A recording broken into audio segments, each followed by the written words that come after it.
اللهم إن الضحى ضحاؤك والبهاء بهاؤك والجمال جمالك والقوة قوتك والقدرة قدراتك والعصمة عصمتك.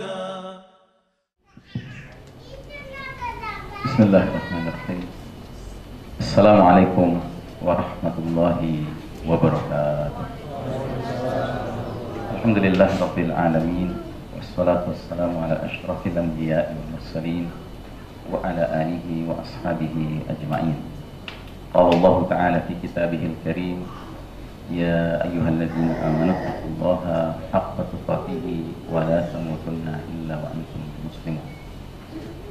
Jamaah sekalian rahimakumullah, alhamdulillah pada pagi siang hari ini kembali Allah pertemukan kita dalam majelis ilmu. Semoga majelis ini dicurahkan keberkahan oleh Allah kepadanya, sehingga ilmu yang kita terima membawa manfaat untuk dunia dan akhirat kita bersama. Tema kita pada kesempatan kali ini adalah Hayatul Qur'aniyah di akhir zaman, hidup bersama Al-Quran di akhir zaman. Dan tentunya kita mulai dengan memahami akhir zaman, dan salah satu pemahaman itu kembali saya ingatkan hadis tentang ringkasan sejarah umat Islam, di mana Nabi Muhammad SAW mengatakan bahwa perjalanan umat Islam semenjak beliau diutus sampai datangnya as-sa'ah akan melewati 5 babak, dan babak demi babak itu berlalu atau berpindah berdasarkan karakter kepemimpinan yang berganti-ganti. Dan berdasarkan hadis ini berarti ada 5 karakter kepemimpinan dengan catatan 2 sama namanya, sama persis, yaitu babak kedua dan babak kelima.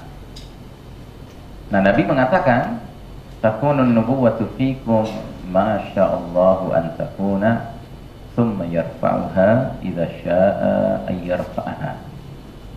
Babak kenabian an-nubuwah berlangsung selama masa yang Allah kehendaki, maka ketika Allah menghendaki untuk mengangkatnya, maka Allah akan mengangkatnya. Mengangkatnya maksudnya mencabut berlakunya babak kenabian itu, sehingga setelah dicabut babak kenabian, thumma takunu khilafatun ala minhajin nubuwah, maka selanjutnya umat ini akan meninggalkan babak kenabian, memasuki babak kekhalifahan yang mengikuti minhaj atau metode kenabian. Nah, saudara sekalian rahimakumullah, babak kenabian adalah babak kepemimpinan yang terbaik, sebab yang memimpin umat Islam generasi awal itu adalah langsung Nabi Muhammad SAW. Sejak awal beliau diutus sampai beliau berpulang ke rahmatullah. Dan babak itu, masa itu tidak berlangsung lama. Nabi diangkat menjadi Nabi usia 40 dan wafat usia 63. Berarti dia hanya berlangsung 23 tahun, tidak sampai 1 abad. Tetapi subhanallah, 23 tahun yang diberkahi Allah, karena jazirah Arab sebelum Nabi diutus atau sewaktu Nabi diutus tenggelam dalam zulumatil jahiliyah, dalam kegelapan jahiliyah, dengan segala kekufurannya, kemusyrikannya, kemaksiatannya, ya. Pendek kata, gelap gulita lah. Nah, kemudian di akhir menjelang wafatnya Nabi, sama sekali berubah. Semenanjung Arab itu menjadi berada dalam nurul Islam, dalam cahaya al-Islam, nurul tauhid, cahaya tauhid, cahaya keimanan. Ini sejarah mencatat seperti itu. Setelah itu datanglah babak kedua yang Nabi sebut dengan babak khilafatun ala minhajin nubuwah. Nah, babak kedua ini umat Islam di masa itu mengalami para pemimpin yang terbaik setelah Nabi Muhammad SAW. Mereka dijuluki Khulafaur Rasyidin, para khalifah-khalifah yang lurus, khalifah-khalifah yang terbimbing, terdiri dari 4 orang sahabat pilihan yang 4-empatnya sudah dijamin Nabi termasuk mubasyirina bil jannah, ya, JTL, jannah tembak langsung. Abu Bakar Siddiq, Umar bin Khattab, Utsman bin Affan, dan Ali bin Abi Thalib radhiyallahu anhum ajma'in. Mereka ini adalah para pemimpin terbaik setelah Nabi Muhammad SAW. Dan takdir Allah bukan tanpa maksud Allah, pasti ada maksudnya. 2 yang pertama, Abu Bakar dan Umar, adalah mertua Nabi. 2 yang terakhir adalah menantu Nabi. Iya kan? Jadi Nabi itu diantara motivasi menikah atau menikahkan anak, ya, adalah untuk mempererat hubungan persaudaraan seiman. Nah, jadi saudaraku rahimakumullah, babak kedua ini juga tidak berlangsung lama. Dalam sebuah hadis ketika Nabi masih hidup, Nabi jelas-jelas mengatakan, setelah aku akan muncul al-khulafa'u salatuna aman, para khalifah-khalifah selama 30 tahun. Dan ternyata benar, kepemimpinan Abu Bakar, Umar, Utsman plus Ali di total sekitar 30 tahun. Wa ba'da dzalika al-muluk, dan setelah mereka, kata Nabi, akan muncul raja-raja. Maka disebutkan dalam hadis ini, babak yang ketiga, karakter kepemimpinannya dijuluki era mulkan adhan, para raja yang menggigit. Nah, dalam catatan sejarah, babak ketiga ini adalah babak kepemimpinan para pemimpin terbaik setelah Khulafaur Rasyidin. Ya. Dan Nabi menggunakan pilihan kata yang tentu bukan tanpa maksud. Raja-raja yang menggigit. Padahal kalau kita pelajari sejarah, para pemimpin setelah wafatnya Ali bin Abi Thalib sebagai Khalifah Rashidah terakhir, julukannya tetap khalifah. Sistem bermasyarakat bernegaranya tetap khilafah. Lalu kenapa Nabi menyebut istilah mulkan adhan? Karena dalam catatan sejarah terbukti sangat berbeda antara zaman Khulafaur Rasyidin dengan zaman mulkan adhan. Walaupun dia adalah terbaik sesudah Khulafaur Rasyidin. Apa berbedanya? Berbedanya adalah semenjak munculnya kerajaan pertama setelah berlalunya Khulafaur Rasyidin, yaitu Daulat Bani Umayyah, maka sejarah mencatat bahwa para khalifah itu tidak bisa dipilih dari luar keluarga berdarah biru. Maka Daulat Bani Umayyah, khalifah-khalifahnya semuanya dari keluarga Umayyah. Datang Daulat Bani Abbasiyah, semua khalifah-khalifahnya mesti dari keluarga, ya, Abbasiyah. Begitu juga Kesultanan Utsmani Turki, bukan saja mesti orang Turki, tetapi harus dari keluarga Utsmaniyah. Gitu, ya. Nah, jadi jelas beda kan? Nah, cuma dalam perbedaan itu, para ulama yang hidup bersama era babak ketiga tersebut tidak pernah menganjurkan umat untuk melakukan pemberontakan. Mengapa? Karena biar bagaimanapun mereka sudah menggunakan pola kerajaan dalam proses suksesinya, pergantian khalifah ke khalifah, ya, tapi mereka masih memenuhi kriteria standar minimal yang dijuluki ulil amri minkum, para pemimpin di antara kalian. Apa itu?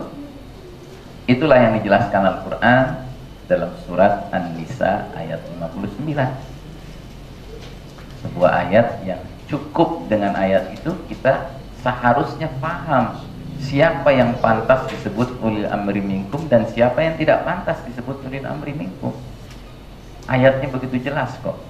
Allah Ta'ala berfirman, ba'da a'udzu billahi minasyaitonir rajim, ya ayyuhalladzina amanu atiullaha wa atiur rasula wa ulil amri minkum fa in tanaza'tum fi syai'in farudduhu ilallahi war rasuli in kuntum tu'minuna billahi wal yaumil akhir dzalika khairun wa ahsanu ta'wila. Hai orang-orang beriman, taatilah Allah dan taatilah Rasulnya dan ulil amri di antara kamu. Ulil amri itu artinya kalangan yang diberi wewenang mengurus urusan. Urusan siapa? Urusan masyarakat luas, urusan negara. Kita kemudian menyebutnya para pemimpin, ya kan?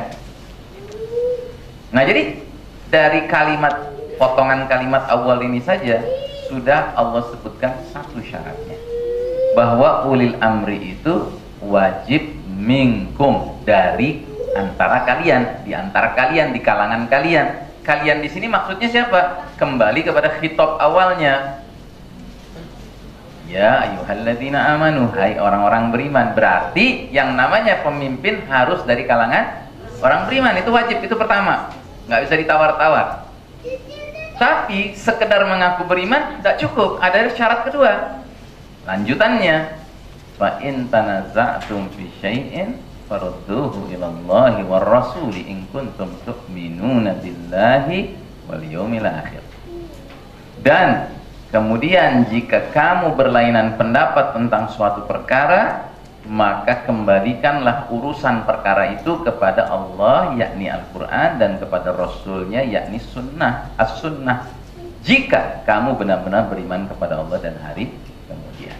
Jadi syarat kedua ulil amri minkum, di samping dia orang beriman, dia haruslah secara konsisten setiap menyelesaikan perselisihan, persoalan, urusan, maka rujukannya hanya Al-Quran dan Sunnah.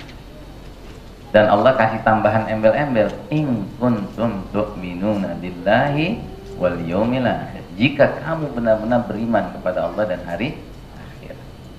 Nah, artinya siapapun orang itu, setebal apapun jenggotnya, ya, tapi kalau dia di dalam memimpin tidak menyelesaikan perkara dengan menjadikan hanya Quran dan Sunnah sebagai marja, sebagai reference penyelesaian perkara, dia tidak memenuhi kriteria ulil amri minkum.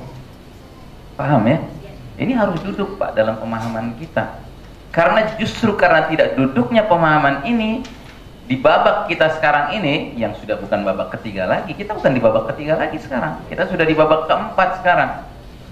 Yang sudah berulang-ulang saya katakan, ini babak the darkest chapter of the Islamic history, babak paling kelam dalam sejarah umat Islam, babak di mana umat Islam babak belur.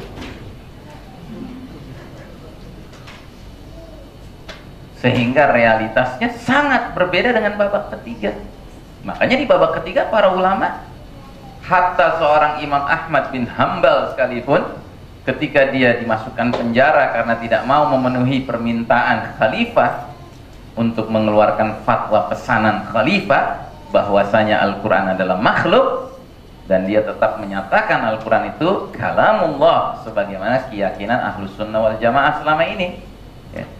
Nah, sementara khalifahnya berkeyakinan Mu'tazilah, gitu. Sebuah keyakinan yang betapapun punya penyimpangan, kategorinya tidak membatalkan keimanan.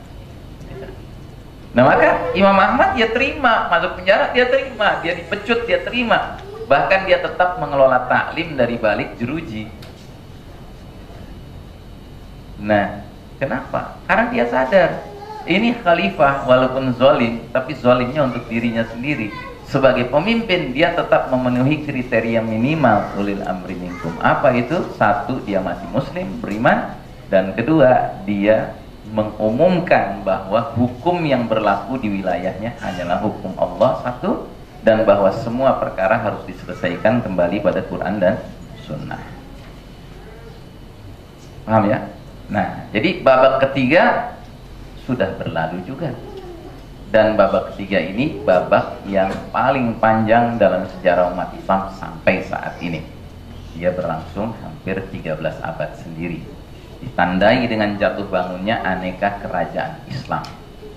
Ada Daulat Bani Umayyah, Daulat Bani Abbasiyah, Kesultanan Utsmani Turki, dan masih banyak kerajaan-kerajaan lain, ya. Dan ada fase-fasenya yang bahkan pemimpinnya dikategorikan sebagai kafir, tetapi itu sedikit sekali, yaitu ketika Mongol mengambil alih Baghdad, ya kan? Terus kan pemimpin Mongol ini padahal asalnya kafir, terus kemudian masuk Islam.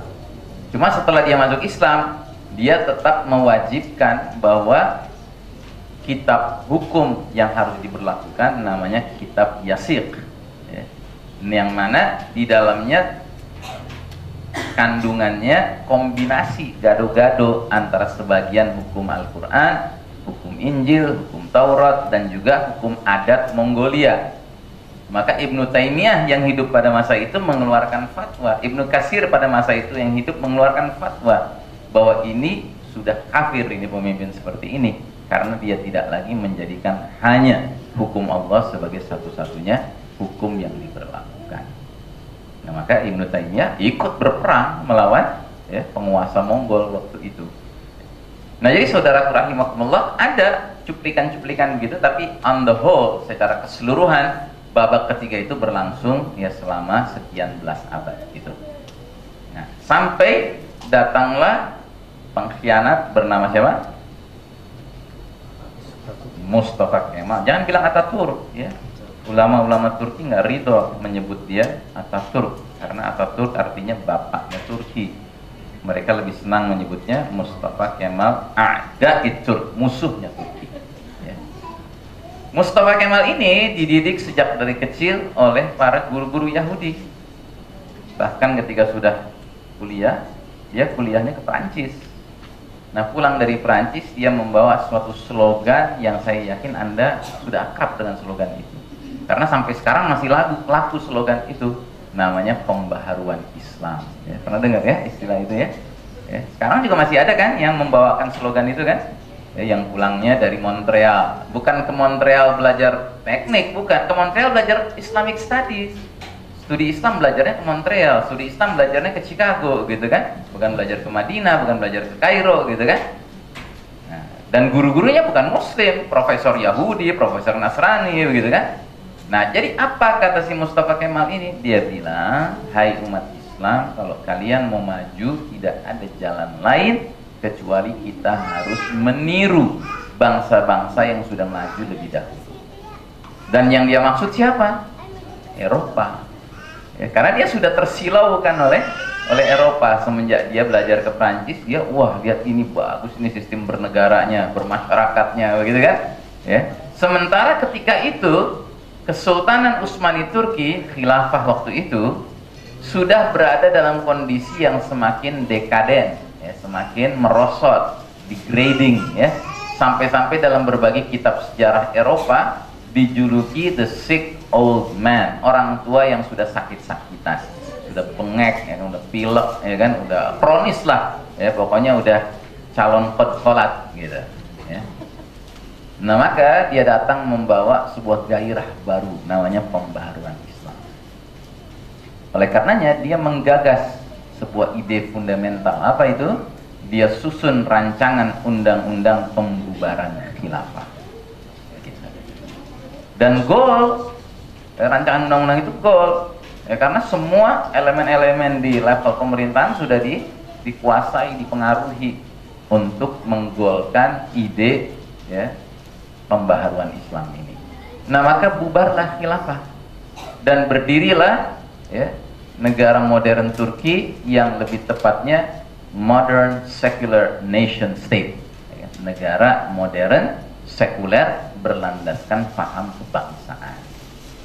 Nah, karena di jantung khilafah terjadi sebuah perubahan bentuk seperti itu, maka di semua negeri-negeri muslim lainnya pun terjadilah efek domino, ya, tanpa kecuali negeri yang kita cintai karena Allah bernama Indonesia ini.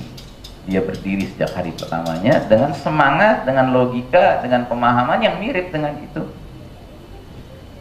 Itu yang saya sering katakan. Maka semenjak saat itu dunia menyaksikan umat Islam menjadi laksana anak-anak ayam kehilangan induk, laksana anak-anak yatim kehilangan ayah, laksana gelandangan kehilangan rumah permanennya, sehingga terpaksa mau tidak mau bikin bedeng, ya kan? Kan kalau orang udah nggak punya rumah permanen, dia harus tinggal di bedeng kan. Bedeng kan sifatnya temporer dan sederhana, kalau nggak bisa dikatakan memprihatinkan, iya kan? Nah, karena kelamaan tinggal di bedeng, sudah mulai muncul orang-orang yang bermental gelandangan, teriak-teriak, ini harga mati nih bedeng. Nah, gitu. Ya kan? Kasihan deh loh. Saking asiknya kelamaan tinggal di bedeng, akhirnya bilang ini harga mati, nggak boleh diganti lagi. Ya, orang yang di luar bedeng yang tinggal di rumah permanen ketawa ngelihatnya. Gitu. Padahal mestinya kalau kita ingat sejarah, kita ingat keterkaitan apalagi ilmu akhir zaman, kita akan mengatakan this is temporary, ya kan? Ini sementara saja, gitu loh. Ya sementara yang kita bahkan tidak ridhoi. Bukan juga sementara terus kita ridho gitu, enggak. Ini sementara yang kita wajib tidak ridho kepadanya. Kenapa? Karena dia tidak sesuai dengan bagaimana Nabi SAW mencontohkan hidup berbangsa, bermasyarakat, bernegara. Paham ya? Nah maka babak keempat kita masuk ke babak keempat. Nabi mengatakan tsumma takunu mulkan jabriyan. Kemudian kalian akan memasuki babak kepemimpinan para penguasa yang memaksakan kehendak mereka. Itulah babak di mana kita hidup sekarang. Dan seiring dengan kita berpindah meninggalkan babak ketiga memasuki babak keempat, maka seiring itu pula Allah mentakdirkan tongkat estafeta kepemimpinan dunia ini berpindah dari tangan kaum muslimin ke tangan kaum kafir barat, yang tidak lain tidak bukan adalah al-Yahud wan Nasara. Maka mulai sejak saat itu dunia komandannya adalah mereka-mereka yang tidak berpegang kepada Al-Quran. Nah, maka wajar kalau di babak keempat ini kita merasakan kondisi yang sangat sulit ya. Sebab babak ini terkait erat, atau hadis ini terkait erat dengan hadis lain di mana Nabi jelas-jelas mengatakan kelak nanti akan muncul suatu keadaan di mana umatku ini mengekor kepada umat-umat terdahulu. Nabi menyatakan la tattabi'unna sunanal ladzina min qablikum shibran bi shibrin wa dira'an bi dira'in hatta law dakhalu fi juhri dabbin lattaba'tumuhum. Sungguh kalian umat Islam kelak nanti benar-benar akan mengikuti kebiasaan orang-orang sebelum kalian, sejengkal demi sejengkal, sehasta demi sehasta, yang maknanya adalah pelan tapi pasti, slowly but surely, sehingga sekiranya yang kalian ikuti itu masuk ke dalam lubang biawak sekalipun, kalian pasti mengikuti mereka masuk lubang biawak. Juhri dabbin itu lubang biawak, dan itu adalah ungkapan bahasa Arab yang mengindikasikan kebinasaan, kehancuran. Begitu, paham? Ya. Nah, para sahabat kaget mendengar nubuah ini, ramalan Nabi ini, sehingga mereka langsung nebak. Mereka bilang, ya Rasulullah, al-Yahud wan Nasara, ya Rasulullah, apakah yang kau maksud umat Islam di akhir zaman nanti bakal mengikuti umat-umat terdahulu? Yang kau maksud itu kaum Yahudi Nasrani? Nabi menjawab dengan cara yang semakin menegaskan, faman, siapa lagi kalau bukan mereka? Nah, para sahabat mendengar ramalan ini sulit memahaminya, sulit mempercayainya.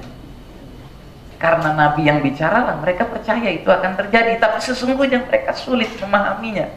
Kenapa mereka sulit memahaminya? Karena mereka telah ditarbiyah, digembleng, dikader oleh Nabi untuk meyakini bahwa Al-Quran itulah jalan hidup yang benar satu-satunya. Gitu. Kok bisa umat ahli Quran kelak nanti mengekor kepada umat ahli Taurat dan ahli Injil? Padahal jelas-jelasan Umar bin Khattab radhiyallahu an ditegur dengan keras oleh Nabi ketika Nabi mendapati Umar bin Khattab di Madinah sedang membaca beberapa lembar Kitabullah Taurat. Nabi diriwayatkan wajahnya berubah menjadi merah, pertanda marah, dan berkata, walladzi nafsi biyadi Muhammad, demi Allah yang jiwa Muhammad di dalam genggamannya, hai umat, seandainya Musa alaihissalam saudaraku hidup sekarang bersama kita, niscaya dia akan menjadi pengikutku. Tidak cukupkah bagi engkau Al-Quran? Tinggalkan Taurat itu. Coba ya. Para sahabat itu kalau mendapat arahan seperti itu dari Nabi, mereka benar-benar mencamkan, sehingga mereka menghayati, nggak pantas kita mengikuti selain Al-Quran. Sehingga mereka tidak bisa memahami, tidak bisa membayangkan.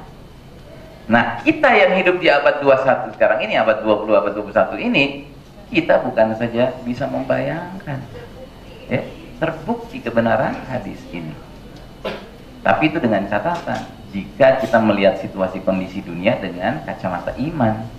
Kalau tidak dengan kacamata iman, kita mungkin akan kayak sebagian orang pemimpi-pemimpi yang masih mengatakan, wah nggak gitu-gitu amat lah, enggak, kita masih bisa sholat, kita masih bisa puasa, kita masih dibebaskan ibadah haji, umroh, padahal nunggu 15 tahun sekarang giliran pergi haji ya kan? Nah, jadi orang-orang pemimpi ini nggak kunjung sadar juga bahwa kita sudah in a very difficult situation. Kita dalam situasi yang sudah sangat sulit sekarang ini. Dan situasi sulit ini bukannya tidak pernah diberitahu sama Nabi, sudah Nabi beritahu. Nah, jadi saudara rahimakumullah, babak keempat inilah babak yang kita jalani sekarang. Babak kepemimpinan Mulkan Jabariyah. Sebuah babak yang semestinya kalaulah umat Islam mau menggunakan kacamata iman, kacamata Al-Quran, dengan mudah mereka mampu membedakan apakah yang memimpin mereka itu ulil amri minkum, apakah tauhid. Itu harus duduk, Pak, dalam pemahaman.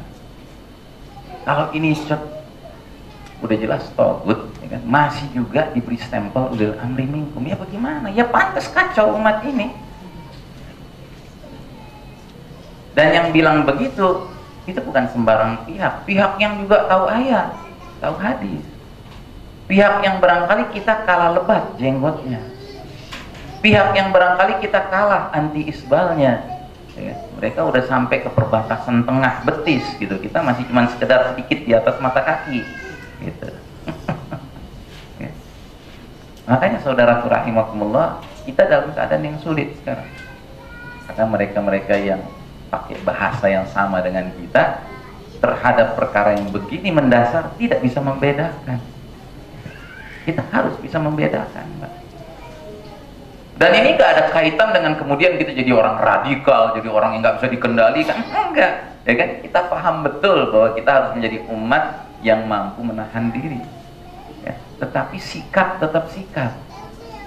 Jangan dengan alasan menahan diri akhirnya sikap berubah. Nggak bisa membedakan bahwa ini tauhid, disebut ulil amri. Bagaimana ulil amri? Mana Quran dan hadisnya yang mereka junjung tinggi? Mana bukti hukum Allah diberlakukan satu-satunya? Nggak ada.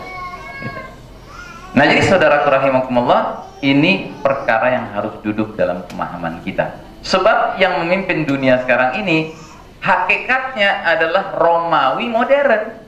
Padahal Romawi kuno, Romawi modern sama karakternya. Dijelaskan dalam surat Romawi. Rum itu bangsa Romawi. Ar-Rum itu surat Ar-Rum itu surat bangsa Romawi. Tentang bangsa Romawi Allah jelaskan ayat ketujuhnya. Karakteristik dasar bangsa Romawi itu apa? Ya'lamuna zahiran minal hayatid dunya wa hum 'anil akhirati hum ghafilun.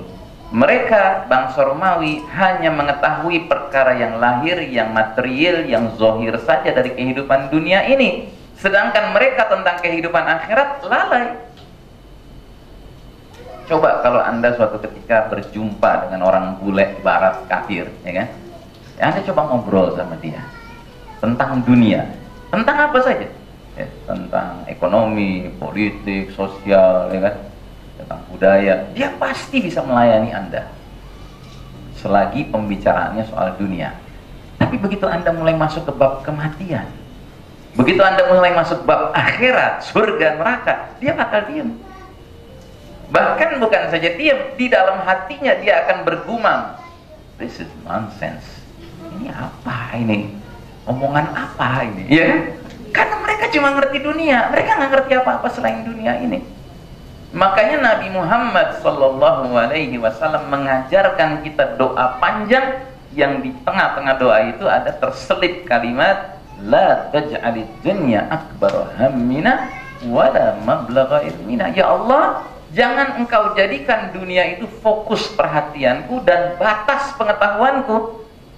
Kita orang beriman ini nggak boleh merasa puas cuma memiliki pengetahuan tentang dunia. Suatu perkara yang sudah menimpa banyak orang yang mengaku muslim sekarang, terutama orang tua ketika nyekolahin anak, yang penting anak ngerti tentang dunia.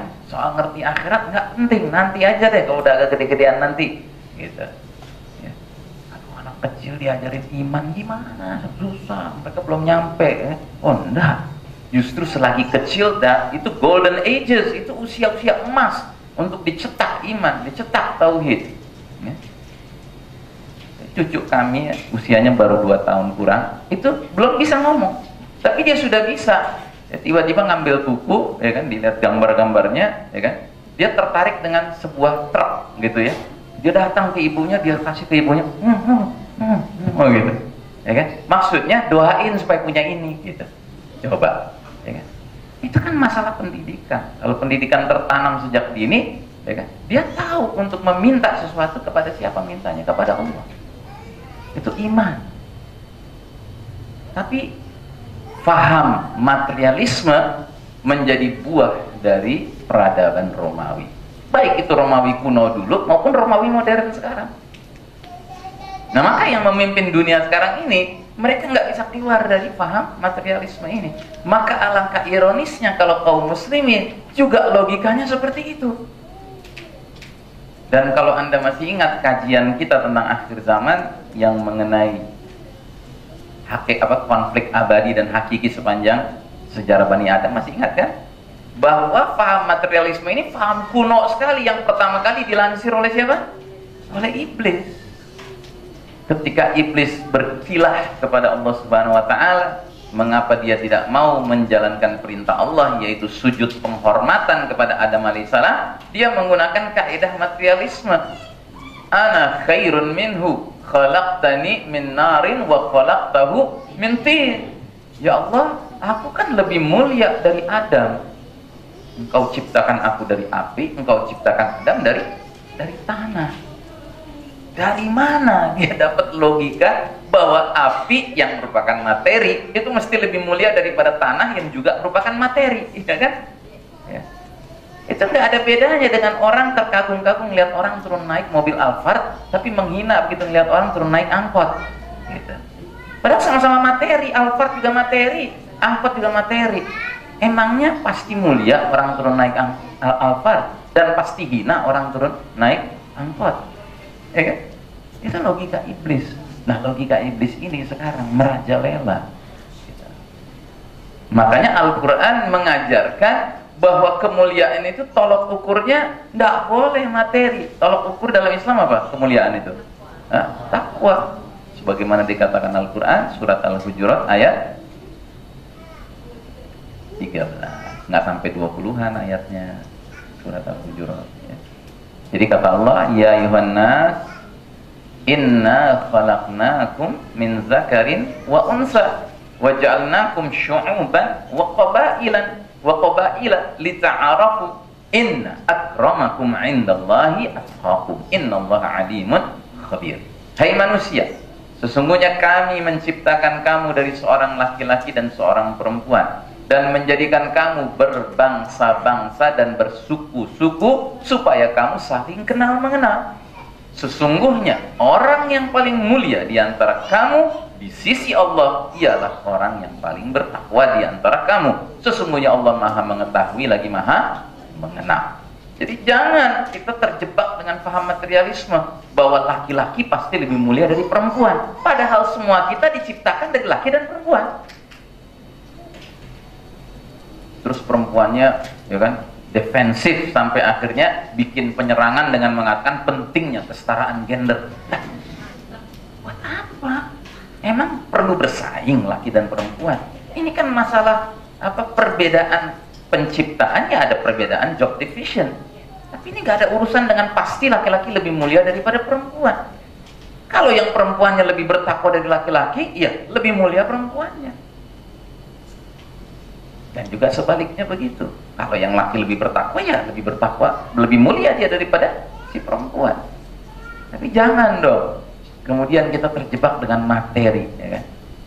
Bahkan udah saking terjebaknya sampai akhir udah deh, daripada ribut udah nggak apa-apa. Kita laki-laki juga ada perempuannya, perempuan ada laki-lakinya. Udah LGBT.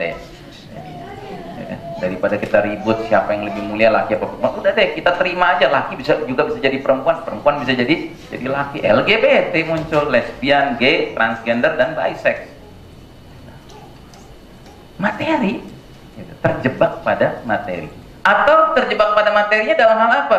Bangsa Indonesia lebih mulia daripada bangsa Malaysia, ya kan? Suku Batak lebih mulia daripada suku Jawa, ya kan? Padahal kata Allah itu adalah konsekuensi logis dari keturunan satu laki satu perempuan, Adam dan Hawa. Ya terciptalah aneka suku, aneka bangsa. Kok dikembangkan lebih jauh menjadi faham materialisme, yaitu bahwa bangsa Indonesia lebih mulia dari bangsa lainnya. Itu yang dikenal dengan nasionalisme. Suku Batak lebih mulia dari suku Jawa, itu yang namanya sukuisme. Islam mengakui ada suku, ada perbedaan bangsa, ada perbedaan suku. Islam mengakui ada perbedaan jenis kelamin, tapi Islam tidak pernah mengatakan harus yang laki-laki itu memperjuangkan supaya dirinya lebih mulia dari perempuan. Harus bangsa A memperjuangkan supaya dirinya lebih mulia dari bangsa B. Nggak ada. Karena nggak bisa kemuliaan itu ditentukan berdasarkan jenis bangsa, jenis suku, jenis kelamin. Tapi kemuliaan ditentukan oleh ketakwaan. Sehingga bisa jadi dia walaupun orang Batak, ya kan, yang ini walaupun orang Aceh, ya kan, orang Bataknya lebih mulia daripada Aceh. Walaupun umum orang tahu Batak banyak yang kafir kan, gitu. Orang Aceh banyak yang Muslim kan. Tapi kalau si Batak ternyata Muslim dan lebih bertakwa daripada si Aceh yang ternyata bergajul itu, ya tentu lebih mulia yang lebih bertakwa. Nah jadi kita tidak boleh terjebak dengan paham materialisme yang notabene sekarang memang menjadi karakter dari yang memimpin dunia. Nah jadi saudara sekalian rahimakumullah, Allah melarang kita menyerahkan loyalitas kepada yang sedang memimpin dunia sekarang, al-Yahud wan Nasara. Dan ketika Allah menyebutkan larangan ini, Allah mengeluarkan ultimatum yang sangat mengerikan. Kata Allah, ya ayyuhalladzina amanu la tattakhidul yahuda wan nasara awliya ba'duhum awliya'u ba'd. Hai orang-orang beriman, janganlah kamu mengambil kaum Yahudi dan Nasrani menjadi pemimpin-pemimpinmu. Sebagian mereka, Yahudi atau Nasrani, adalah pemimpin bagi sebagian yang lain, Yahudi atau Nasrani. Kalau sesama ahli kitab saling berwala, berloyalitas, make sense. Sama-sama kitabnya udah ngaco gitu. Tapi kalau ahli Quran berwala kepada ahli kitab, ini nggak make sense gitu. Kitab kita ini terjaga keasliannya. Maka Allah mengeluarkan ultimatum yang sangat mengerikan. Kata Allah, wa may yatawallahum minkum fa innahu minhum. Barang siapa di antara kamu, kaum muslimin, kaum yang mengaku beriman, menyerahkan walaknya, loyalitasnya kepada mereka, Yahudi Nasrani, maka sesungguhnya orang itu termasuk golongan mereka. Ini Allah yang coret namanya dari keanggotaan umat Islam. Artinya dianggap sama Allah dia sudah keluar dari agama ini, tidak lagi menjadi bahagian dari agama ini. Maka alangkah anehnya orang mengaku muslim, apalagi mengaku aktivis dakwah, tetapi dengan ringannya mengatakan, ya gimana lagi, nggak ada jalan lain, kita harus pakai demokrasi. Nah, itu jalan mereka, itu bukan jalan kita. Nggak ada alasan. Nah jadi saudaraku rahimakumullah, karena dengan mengikuti jalan mereka itu sama saja kita menunjukkan wala kepada mereka, loyalitas kepada mereka, kepatuhan kepada mereka. Dan sama saja kita mengatakan, oke deh ya Allah, coret-coret dah gue dari keanggotaan muslim. Nekat. Dia nggak perlu ngomong begitu, tapi realitasnya yang terjadi begitu. Nah maka saudaraku rahimakumullah, dalam sebuah hadis riwayat Imam Al-Bukhari disebutkan keistimewaan Ahlul Quran. Abdullah bin Umar bin Khattab radhiyallahu anhuma berkata, aku mendengar Rasulullah sallallahu alaihi wasallam di atas mimbar berkata, keberadaan kalian umat Islam ahli Quran dibandingkan umat-umat sebelum kalian adalah bagaikan antara sholat asar hingga matahari terbenam. Jadi posisi kita umat Islam ini ya, itu seperti dari waktu asar sampai maghrib menjelang berakhirnya hari ya. Kan dalam Islam pergantian hari itu kan maghribnya. Pergantian hari dalam Islam itu bukan jam 12 tengah malam, jam 00, bukan. Tapi begitu masuk maghrib itu sudah hari berikutnya. Makanya jangan biasakan menyatakan Kamis malam, jangan bilang malam Jumat. Karena pada hakikatnya sudah Jumat itu. Ya.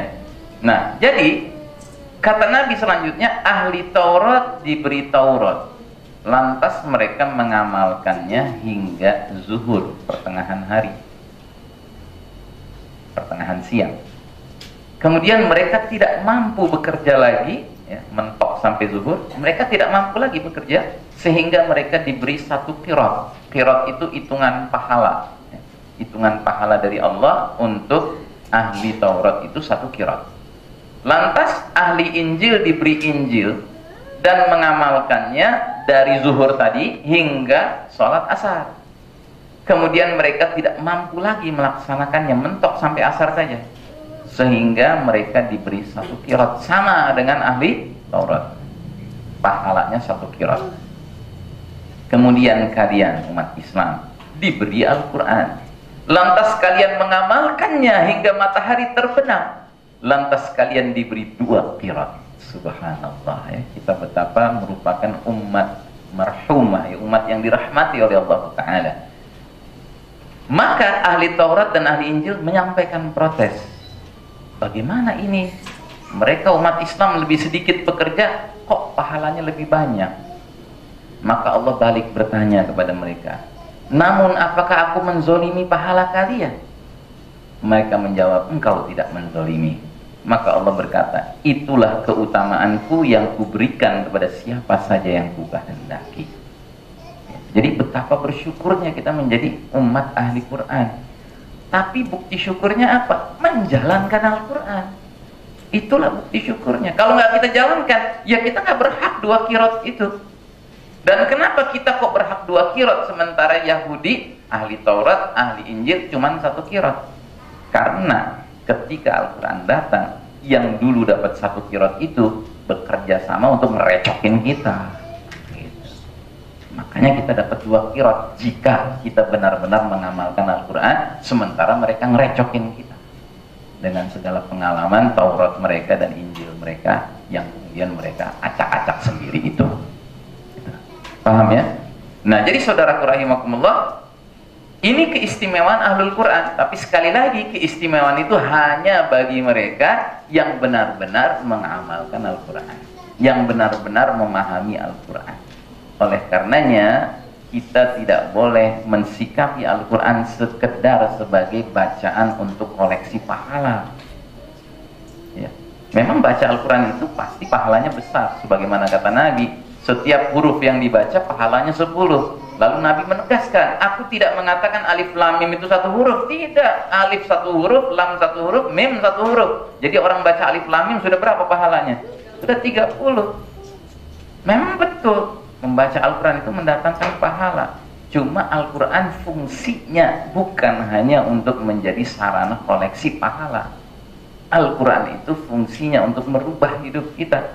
Sebagaimana kata Allah dalam surat Ibrahim ayat pertama. Alif lam ra, kitabun anzalnahu ilaika litukhrijan nasa minadh dhulumati ilan nuri biizni rabbihim ila siratil azizil hamid.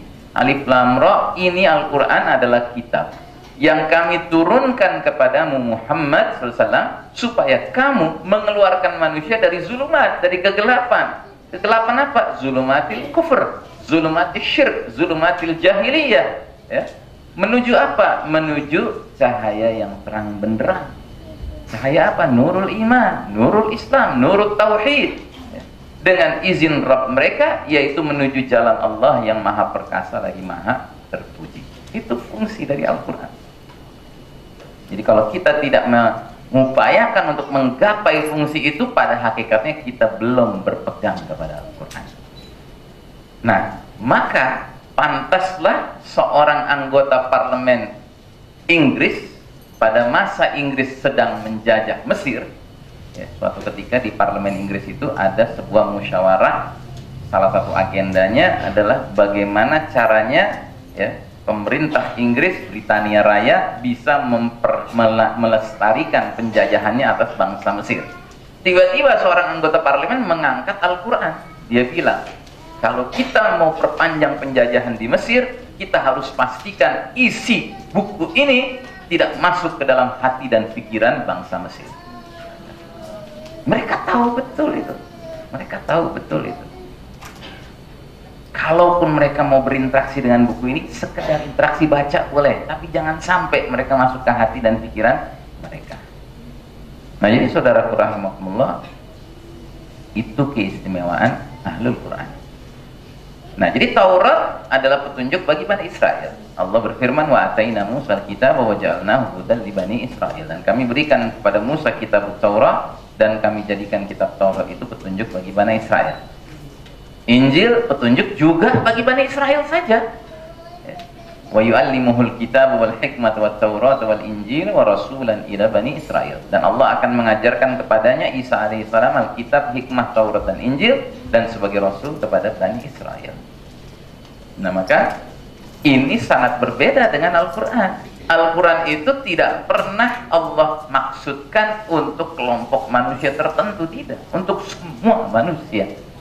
Syahrul Ramadan alladzi unzila fihi al-Qur'anu hudan linnas. Nah, bulan Ramadan, bulan yang di dalamnya diturunkan permulaan Al-Quran sebagai petunjuk bagi manusia. Jadi, adalah suatu kekeliruan besar kalau umat Islam menyangka Al-Quran itu sebatas kita perjuangkan agar bisa diberlakukan di kalangan umat Islam. Itu keliru besar. Makanya jangan ikut-ikutan memperjuangkan 7 kata sejarah yang sudah dicoret itu. Udah, alhamdulillah udah dicoret 7 kata itu. Sehingga kita nggak usah berpikir kembali ke 7 kata itu. Tahu kan 7 kata itu? Dengan kewajiban menjalankan syariat Islam bagi pemeluknya. Gitu. Kan itu yang katanya mau diperjuangkan gitu kan. Wah, murni kita kembali ke Piagam Jakarta. Alhamdulillah dicoret kalau kata saya. Supaya apa? Supaya kita nggak mengulangi kekeliruan yang sama. Kita nggak ingin bahwa syariat Islam itu diberlakukan, diwajibkan bagi pemeluknya saja, tidak. Kita sadar Quran ini diturunkan, Islam ini diturunkan oleh Allah, ya, untuk seluruh manusia. Makanya Nabi Muhammad SAW itu dijuluki rahmatan lil alamin. Bila ajaran yang dibawa Nabi Muhammad SAW itu diberlakukan, dia rahmat bagi semua. Itu maknanya. Bukan rahmatan lil alamin itu artinya saya pilih jenis Islam yang damai sama semua orang. Ini kan sekarang dipelesetkan rahmatan lil alamin. Kamu Islam jenis apa? Saya jenis Islam rahmatan lil alamin. Kayaknya keren gitu. Kan bahwa dia tipe yang nggak mau perang, maunya damai gitu. Ya, padahal rahmatan lil alamin maksudnya kalau Islam ditegakkan, ini terasa rahmatnya. Kalau enggak, ya enggak. Kayak kita sekarang ini nggak terasa rahmatnya. Nah, jadi saudaraku rahimakumullah, kita hidup di babak timbulnya banyak fitnah, dan hadis ini sudah sering saya angkat, tapi saya garis bawah kembali bahwa dari hadis ini, pertama, Nabi ingin mengatakan kondisi kita ini sekarang kondisi kaqita'il lailil muslim, seperti malam yang gelap gulita. Dan karena ini gelap, kita perlu apa kalau dalam kegelapan? Perlu cahaya. Cahayanya dari mana? Dari Allah. Allahu nurus samawati wal ardh.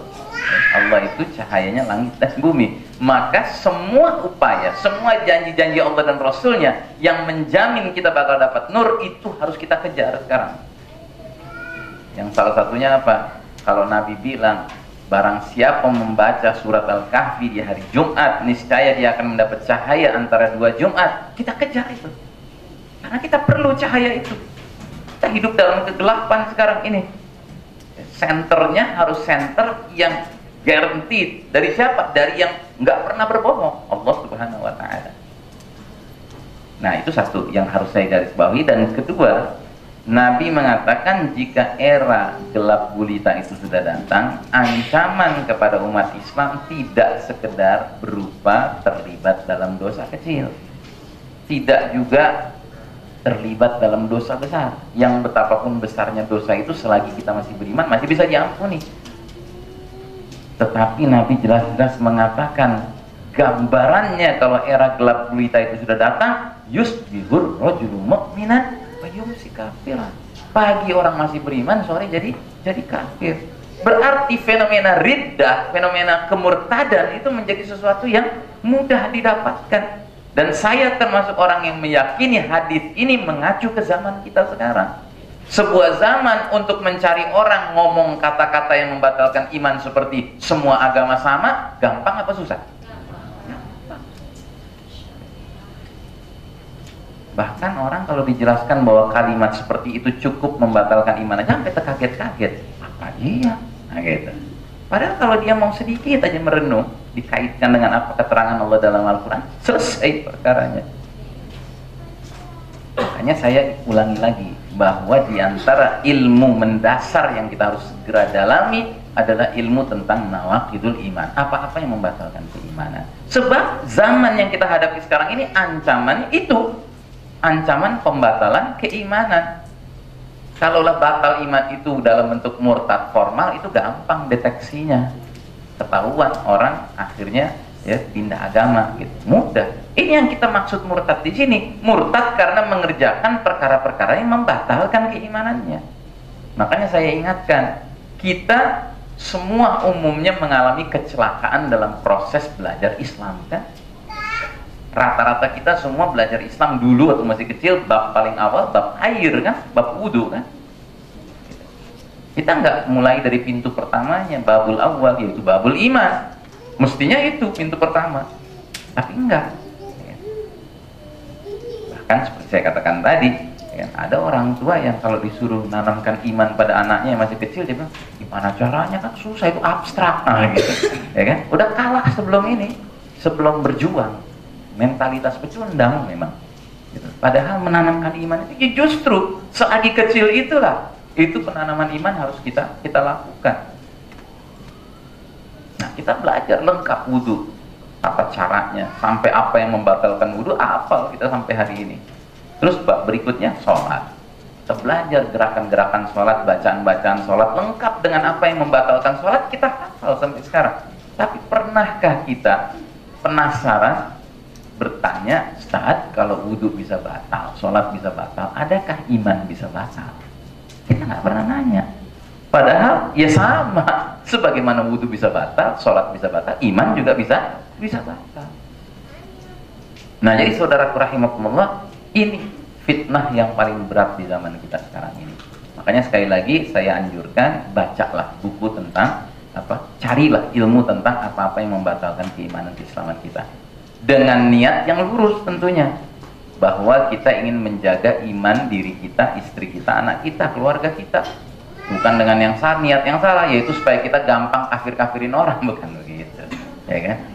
Orang nggak pakai dikafirin, kalau memang sudah murtad ya kafir juga. Ya.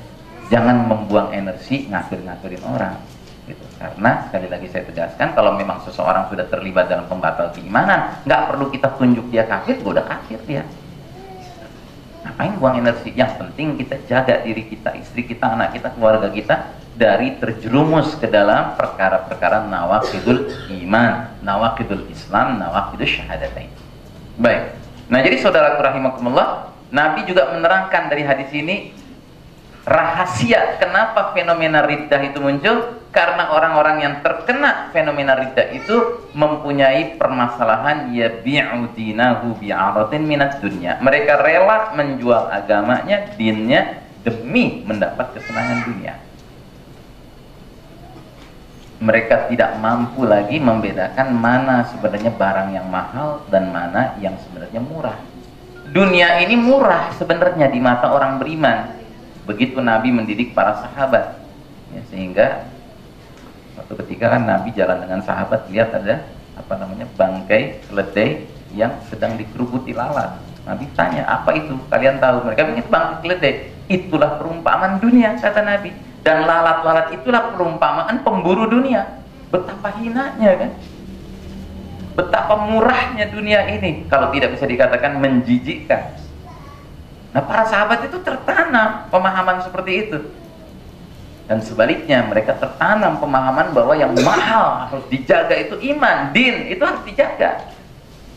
Kok kemudian muncul orang-orang di akhir zaman yang menganggap din ini justru komoditi non migas, boleh diperjualbelikan demi mengejar kesenangan dunia.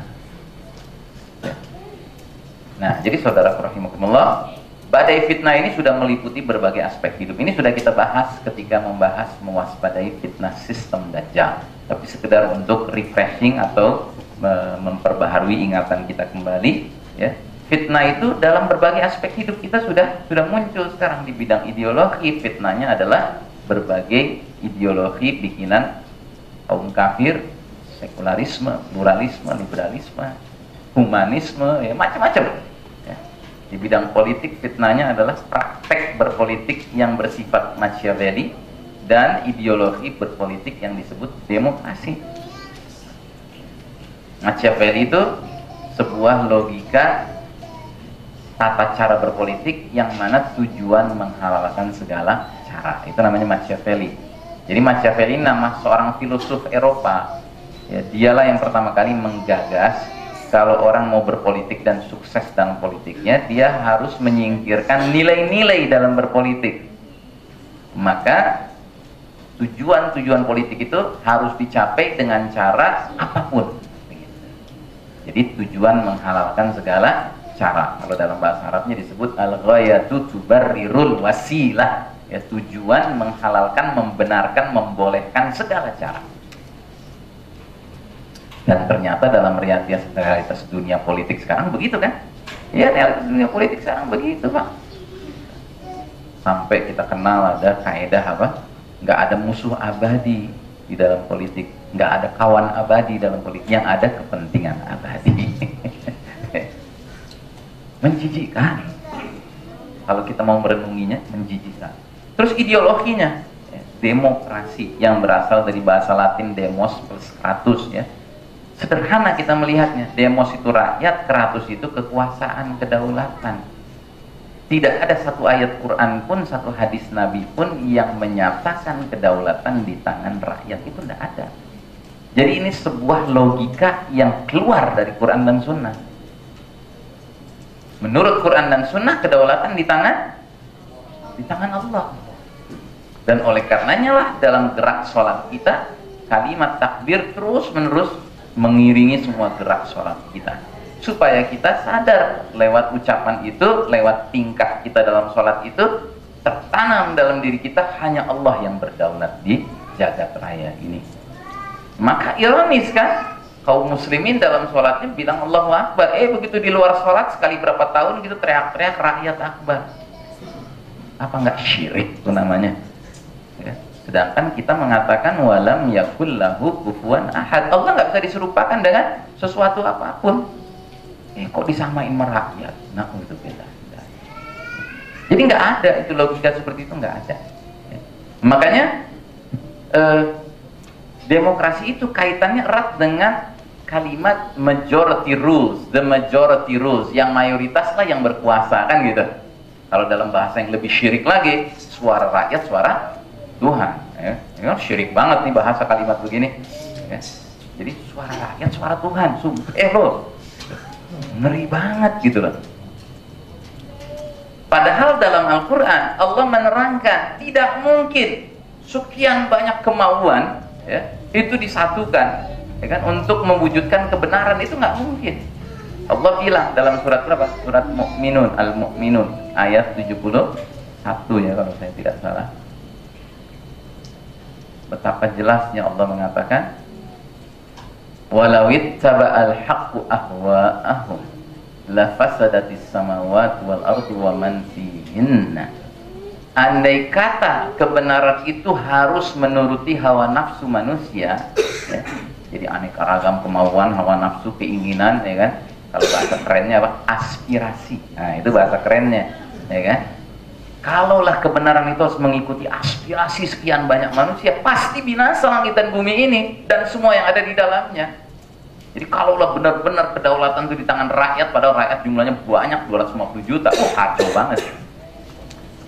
Bahkan udah dikompres aja dengan munculnya wakil rakyat yang jumlahnya cuma 500-an ya, kurang lebih, gitu kan? Coba lihat ketika mereka akhirnya mau memaksakan bagaimana caranya aspirasi yang aneka ragam 500 orang itu sampai hilang tuh palu sidang.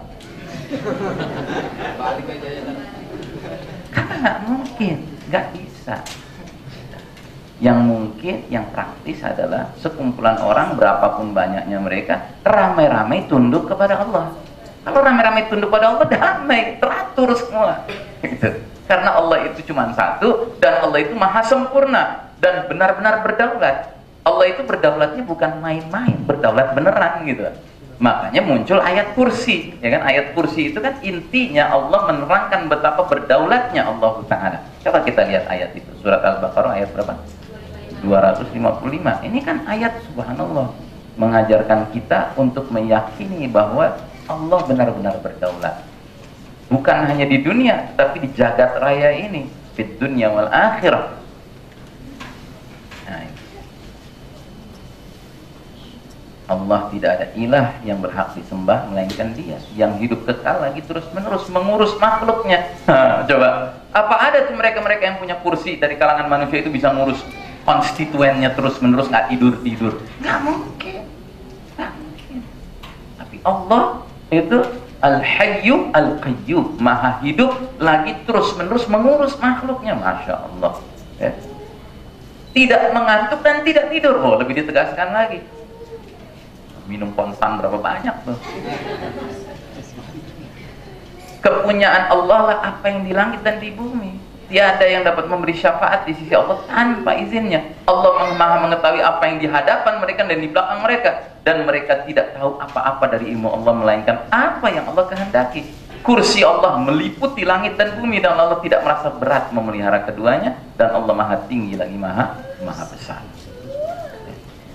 Ini ayat kursi ini menyadarkan kita bahwa memang kedaulatan tidak pantas diserahkan kepada selain Allah. Kedaulatan itu harus menjadi milik Allah saja. Dan itu caranya bagaimana? Ya kita agungkan Allah dan kita tunduk kepada Allah. Itu caranya. Nah, maka ayat 255 ini langsung dikaitkan dengan ayat 256 yang menyatakan kita kudu wajib kufur kepada Tauhid. Tauhid itu siapa? Ya, siapa aja yang sok tahu dengan kursinya. Siapa saja dia. Melampaui batas togo dalam kekuasaannya, dalam mewenangnya, itu berarti dia seolah-olah ingin merampas apa yang menjadi hak Allah, kursi Allah. Dia ingin merampas. Makanya kacau, Pak. Sistem dunia sekarang di bidang politik kacau. Nah, jadi saudara sekalian rahimakumullah, itu fitnah politik. Kemudian fitnah di bidang ekonomi, ya, riba, pakai riba. Di bidang keuangan diharamkannya emas dan perak, dinar dan dirham sebagai mata uang kita, sebagai currency kita. Padahal sepanjang sejarah Islam itu, ya kan, kita selalu menggunakan zahab wal fiddah sebagai tolak ukur currency kita, dinar dan dirham itu. Terus sekarang kita dipaksakan pakai uang kertas, yang mana uang kertas ini nggak di backup dengan kekayaan apapun. Dan ini terjadi hanya beberapa puluh tahun yang lalu, dibikin sebuah aturan bahwa tidak ada keharusan mencetak dolar itu di backup dengan sekian banyak emas, nggak perlu. Ya, makanya inflasi, makanya uang kertas itu makin hari, makin bulan, makin tahun, makin nggak bermakna. Saya ingat dulu tahun 72 waktu saya di Khitan, ya kan, hadiah yang saya terima tuh di total 500 rupiah. Oh, rasanya udah kaya raya saya waktu itu. Sekarang kita ngasih 500 rupiah kepada dik cepet, ya kan, belokan, tegongan gitu kan, dilempar balik marah dia. Gak ada nilainya, karena kita meninggalkan tolok ukur mata uang yang semestinya kita gunakan. Kita dipaksakan harus menggunakan uang kertas, ya, yang sesungguhnya nggak ada nilainya. Di bidang sosial, ya kan, munculnya jurang lebar antara yang kaya dengan yang miskin, dan yang kaya itu akhirnya menjadi pihak yang mendominasi yang miskin. Di bidang budaya, ya kan, paham hedonisme atau syahwat sebagai ilah. Jadi orang menikmati budaya modern sekarang ini tidak sama sekali timbul dalam dirinya zikrullah, mengingat Allah, tapi yang timbul adalah Victor, pikiran-pikiran kotor, yang tidak karuan. Di bidang militer, right or wrong is my country, nasionalisme. Ya, benar salah pokoknya bela negara. Jadi bidang hukum, man-made laws, hukum bikinan manusia. Ini yang sering saya katakan. Ini termasuk fitnah yang kategorinya membatalkan keimanan. Karena orang menerima hukum bikinan manusia. Padahal Al-Quran jelas-jelas menyatakan inil hukmu illa lillah. Surat Al-An'am ayat 57. Nah ini. Inil hukmu illa lillah. Artinya menetapkan hukum itu hanyalah hak Allah. Tetapi sekarang hak itu diberikan kepada manusia. Dan manusianya itu sampai ke tingkat artis boleh ikut menyusun hukum. Ya, makanya kacau balau kan. Dan kalau sudah sampai demikian, ya ujung-ujungnya nanti apa yang kata Allah halal bisa-bisa jadi nggak halal, apa yang kata Allah haram bisa-bisa jadi halal. Sebagaimana yang terjadi sudah di negara-negara maju tanda kutip. Ya, di Amerika itu dulu yang namanya perkawinan sejenis kelamin itu illegal, haram.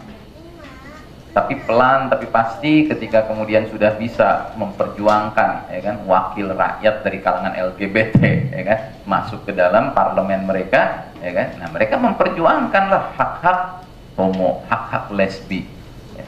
Sampai akhirnya negara-negara bagian tertentu di Amerika sudah boleh ya, nikah jenis kelamin. Contohnya negara bagian Nevada, yang di dalam Nevada itu ada kota namanya Sin City, ya, kota dosa, yaitu Las Vegas. Las Vegas itu kan julukannya Sin City, Pak. Ya, mereka bangga sekali nyebut Las Vegas itu Sin City. Nah, para homo di Amerika kalau mau nikah itu perginya ke Las Vegas, karena di Las Vegas itu ditemukan gereja-gereja yang memang merestui perkawinan sejenis kelamin. Alhamdulillah nggak ada masjid. Tapi jangan-jangan nanti-nantinya ada. Jangan-jangan. Nah ini karena apa? Karena manusia diizinkan menyusun hukum. Padahal menyusun hukum itu hanya hak Allah Subhanahu wa ta'ala. Nah jadi saudara sekalian rahimakumullah, ya, itu fitnah hukum. Fitnah pendidikan materialisme, ya, seperti yang saya jelaskan berkali-kali, ya, makin jarang orang tua yang benar-benar menyekolahkan anak dengan niat supaya anaknya menjadi hamba Allah. Ya, dia sudah belum apa-apa yang kebayang anaknya nanti sukses di dunia ini, ya. Jadi tukang dokter atau jadi tukang insinyur. Ya. Baik, nah jadi saudara sekalian rahimakumullah, adalah suatu bahaya besar jika kita mengikuti arus begitu saja, ya, tren yang berkembang. Dan Allah jelas-jelas menegaskan dalam surat Al-An'am 116, wa in tuti' aktsara man fil ardi yudilluka an sabilillahi iyattabi'una illa dhanna wa inhum illa yakhrusun. Dan jika kamu menuruti kebanyakan orang di muka bumi, niscaya mereka akan menyesatkanmu dari jalan Allah. Mereka tidak lain hanyalah mengikuti asumsi persangkaan belaka, dan mereka tidak lain hanyalah berdusta terhadap Allah. Nah maka bersyukurlah kita kalau seandainya kita tidak ikut arus. Dan ini sudah diisyaratkan oleh Nabi sejak 15 abad yang lalu. Bada al-islamu ghoriban wa sayaudu ghoriban fatuba lil ghuraba. Islam itu awal mula datang asing, aneh gitu ya, dirasakan oleh masyarakat musyrikin Quraisy, ya. Dan nanti di akhir zaman kata Nabi akan jadi aneh lagi, akan terasa asing lagi. Maka berbahagialah orang-orang yang terasing kata Nabi. Berbahagialah orang-orang yang nggak ikut arus begitu saja. Nah, kita jadi nggak boleh Pak ikut arus, karena ikut arus itu sama saja kita rela yudilluka an sabilillah. Mereka menyesatkan kita dari jalan Allah Subhanahu wa ta'ala. Dan proses dekadensi umat ini sebenarnya berlangsung perlahan tapi pasti, seperti Nabi bilang tadi, ya, sejengkal demi sejengkal, ya kan, sehasta demi sehasta. Nah ini juga dalam hadis ini begitu, kata Nabi, sungguh terurainya ikatan Islam itu simpul demi simpul. Setiap satu simpul terurai, terlepas manusia bergelayutan pada simpul berikutnya. Yang paling awal terurai simpul hukum, yang paling akhir simpul salat. Nah jadi begitu masuk ke babak keempat, simpul hukum udah putus. Karena manusia termasuk kaum muslimin lebih bangga dengan hukum bikinan manusia daripada hukum Allah Subhanahu wa ta'ala. Nah, jadi begitu simpul hukum itu rontok, terurai, maka simpul-simpul lain dengan cepat terurai, dan sekarang kita dengan mudah bisa mendapati fenomena banyak orang mengaku muslim tapi ringan sekali meninggalkan sholat. Iya kan? Ya. Berapa banyak kita bisa lihat ketika hari Jumat, jam mestinya orang sholat Jumat, laki-laki di luar dewasa, ya, jelas tidak haid, ya kan? Tapi tidak ikut sholat Jumat. Tidak safar juga, nggak lagi dalam keadaan safar, sehat, nggak ada uzur syar'i. Ringan saja, nggak cuma sekedar 3 kali sholat Jumat yang nggak ikut, yang padahal para ulama merumuskan begitu kan, 3 kali berturut-turut nggak ikut sholat Jumat seorang laki-laki dewasa muslim tanpa uzur syar'i, maka qad kafar, sudah kafir dia. Ini nambah lagi kan daftar nawaqid kan, yang dengan mudah bisa kita deteksi. Nah, jadi kaedah keselamatan hidup kata Allah Subhanahu wa taala adalah semenjak Adam dan Hawa, kedua kakek moyang kita alaihi wassalam, dikeluarkan dari jannah ditempatkan ke bumi ini, Allah menegaskan famanittaba'a fa imma ya'tiyannakum min hudan famanittaba'a hudaya fala yadillu wala yashqa. Jika nanti datang kepada kalian petunjuk dariku, lalu barang siapa mengikuti petunjuk itu, ia tidak akan sesat dan tidak akan celaka. Tidak akan sesat maksudnya di dunia, tidak akan celaka maksudnya di akhirat. Begitu kata para ulama tafsir. Jadi ciri orang yang benar-benar mengikuti petunjuk Allah itu kelihatan dia punya aim, dia punya arah, dia punya tujuan yang jelas. Tapi orang yang hidup tanpa petunjuk Allah dia aimless, ya, nggak ada arahnya, nggak jelas. Dan dia tidak akan celaka di akhirat. Tetapi kata Allah, wa man a'rada an zikri, barang siapa berpaling dari peringatanku, fa innalahu ma'isyatan dhanka, maka sungguh baginya penghidupan yang sempit. Wa nahsyuruhu yaumil qiyamati a'ma, dan kami akan mengumpulkan dia pada hari kiamat dalam keadaan buta, padahal di dunia dia tidak buta, cuma dia buta hati. Nah, jadi penghidupan yang sempit itu jangan kemudian Anda artikan mesti miskin. Kalau Anda mengartikan penghidupan yang sempit itu miskin, berarti Anda sudah terjebak paham materialisme. Bisa jadi ada orang yang secara ekonomi rata-rata rendah gitu kan, tetapi dia lapang hidupnya. Karena apa? Karena dia orang beriman. Dan sebaliknya bisa jadi orang sangat kaya raya, tetapi dia penghidupannya sempit, cara pandangnya sempit, hatinya sempit, ya kan? Resah terus-menerus. Karena apa? Karena dia terputus dari Allah Subhanahu wa taala, dari rahmat Allah Subhanahu wa taala. Nah, jadi kita harus mengupayakan agar kaidah keselamatan hidup ini benar-benar kita genggam, kita pegang.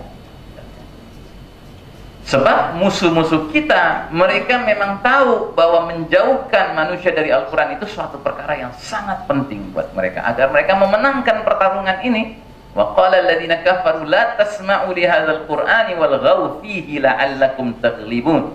Dan orang-orang kafir itu berkata, janganlah kamu simak atau dengar dengan sungguh-sungguh Al-Quran ini dan buatlah hiruk pikuk terhadapnya. Bikinlah berbagai program-program, kegiatan-kegiatan, acara-acara yang membuat umat Islam tidak serius melihat Al-Quran ini. Nggak apa-apa musabaqah tilawatil Quran, nggak apa-apa itu, karena nggak membuat mereka ngerti kok, gitu, ya kan? Ya, musabaqah tilawatil Quran tilawahnya doang. Padahal yang penting itu kan tadabbur. Karena dari tadabbur itulah muncul kesadaran untuk mengamalkannya.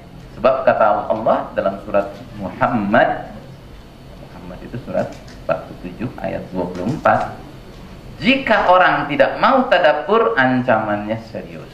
Afala yatadabbaruna al-Qur'ana am 'ala qulubin aqfaluha?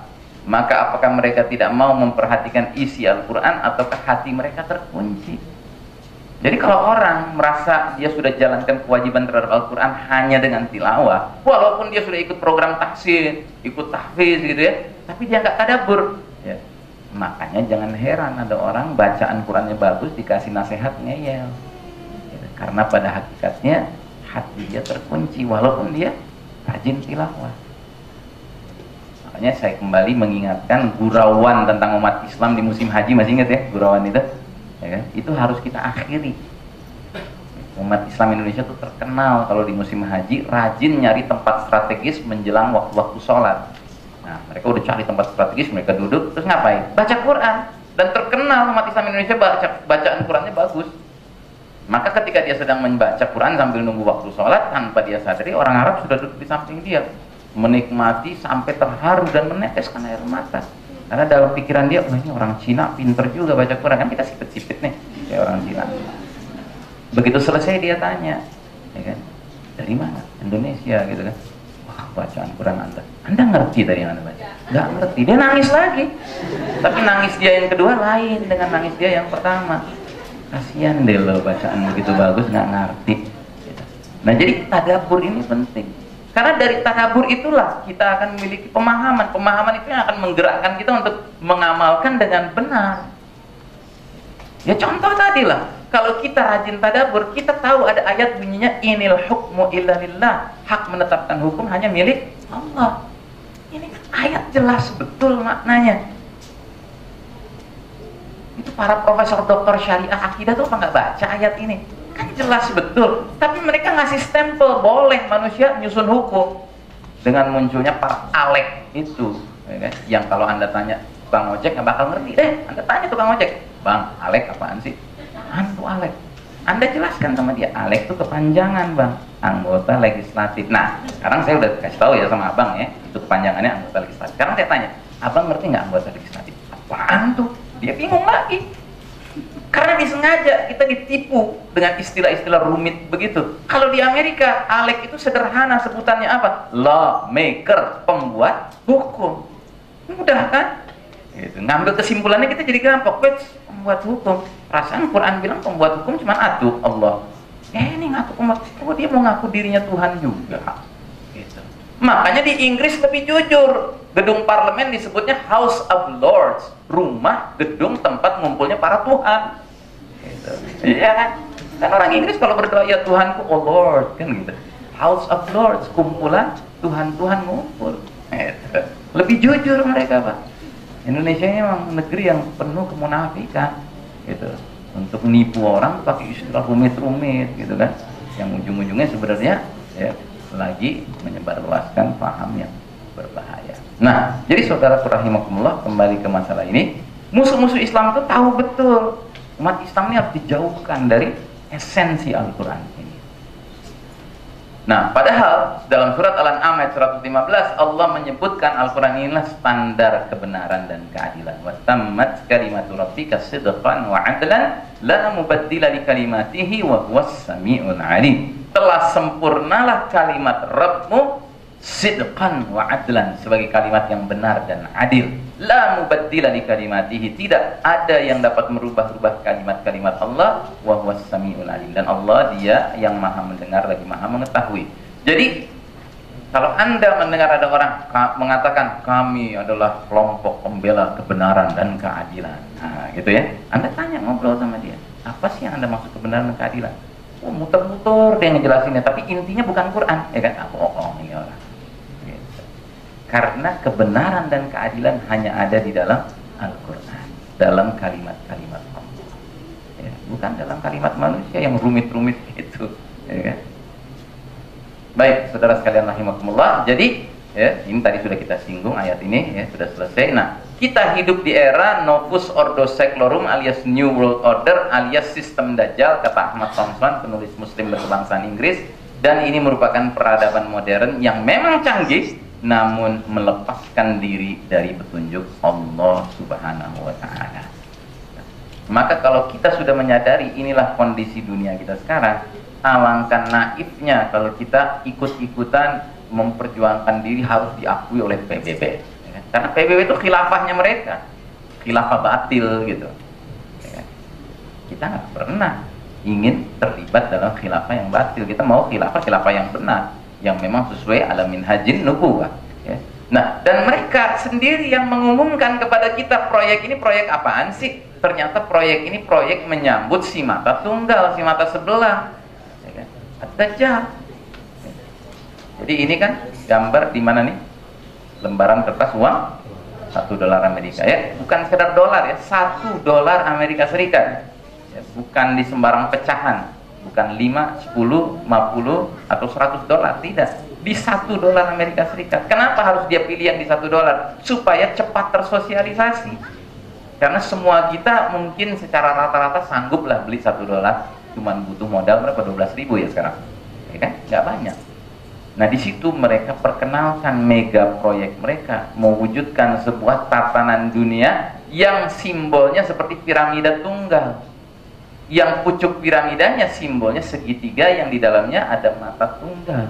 Dan mereka sebut ini namanya proyek Novus Ordo Seclorum, bahasa Latin, yang mana Novus artinya new, baru, Ordo artinya order, tatanan, Seclorum artinya secular atau world. New secular order, new world order, tatanan dunia baru. Jadi mereka merancang tatanan dunia baru untuk menyambut kedatangan si mata tunggal, yang kalau dia sudah datang nanti dengan tatanan yang sudah berdiri, dia segera bisa diletakkan pada posisi pimpinan karena sudah kompatibel antara tatanan itu dengan si dajjalnya. Dan mereka tulis di atasnya Annuit Quiptis, lagi-lagi bahasa Latin, yang kalau Anda mau searching ya di Google, Anda akan dapati maknanya setidak-tidaknya ada 3. Yang pertama, Beckoned Enterprise, perusahaan yang memberi isyarat. Beckon itu artinya memberi isyarat, ngedipin mata gitu. Di perusahaan ini setiap menerima karyawan baru itu dia ngasih isyarat, ini diterima apa ditolak gitu. Nah, itu kan sebuah simbol saja bahwa tatanan dunia ini kayak perusahaan. Nah, kaitannya dengan apa? Dengan kepala negara, ya kan? Kepala negara mana, ya kan? Udah ditentuin jauh-jauh hari gitu, mesti yang ini, nggak boleh yang itu. Nah, gitu. Sudah fixed match, ya, sudah diatur oleh mereka. Terus yang kedua, maknanya Annuit Quiptis adalah announcing the beginning or arrival, mengumumkan awal mula atau kedatangan. Kedatangan siapa? Isi mata tunggal. Jadi tatanan dunia baru ini seperti karpet merah yang mereka gelar untuk menyambut kedatangan Dajjal. Yang ketiga maknanya, he has favored our undertaking. Dia, si mata tunggal Dajjal, telah merestui upaya-upaya kami, upaya mewujudkan sebuah tatanan dunia yang seluruh aspek hidupnya, Ipol Exos Wood Milpen pun online dengan Dajjalic values. Makanya kita merasakan betapa makin hari makin sulit menjalankan Islam ini, karena memang sistemnya bukan sistem in favor of Islam, berpihak kepada Islam, tidak. Dia memang sistem untuk menghapuskan semua agama, list all Islam, apalagi Islam. Islam paling pertama yang mereka ingin hapuskan. Karena apa? Mereka tahu betul satu-satunya yang masih murni, yang masih orisinal, yang masih jadi batu ganjalan terbesar ya Islam. Nah, jadi saudaraku rahimakumullah, ya, sebagai penutup ya, saya perlihatkan hadis ini riwayat Imam Hakim, innaman qara'a suratul kahfi yaumal jum'ah adha'a lahu minan nuri ma bainal jum'atain. Barang siapa membaca suratul kahfi pada hari Jumat, niscaya dia akan memperoleh nur cahaya antara 2 Jumat ya. Jadi ini sekedar contoh saja.